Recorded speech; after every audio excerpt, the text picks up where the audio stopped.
95% of all plastics with a value of between 80 to $120 billion a year are thrown away after one use. Now, is this something that the world can continue to live with? This is a question we asked at the World Economic Forum. And there were all sorts of people involved in this, plastics companies, consumer products companies, and so on. And it's pretty clear it isn't. So we need to think here about how we use plastics, how we keep them in the market much more. You can, of course, look at issues around sustainability and climate change as if they are the province of moral superiority. Oh, it would be a jolly good thing to do that. And obviously some people think that, that's fine. Other people may think it's entirely wrong. What I am involved in is saying, let's look at our customers here. They're the people who pay the wages, they're the people who buy the products and services.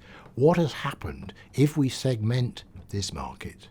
You can see pretty clearly that public opinion in all sorts of countries has changed its mind about consumerism. We have to move on from the product-led focus where we sell more and more and we build bigger and bigger plants. We have to start thinking about, well, how do we reuse these products?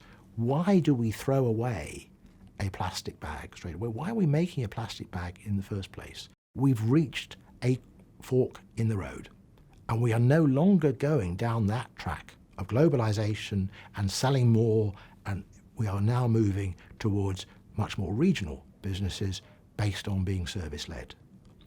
And just as the companies of 20 or 30 years ago realized that the boomers were coming through, there was going to be all this demand, and so they jumped into that. Didn't quite know what they were doing, but they said, let's go for it.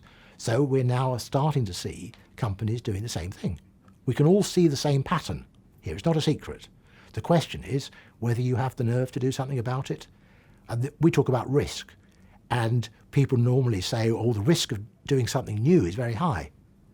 I'd argue today, actually, the risk of not doing something new is very high indeed.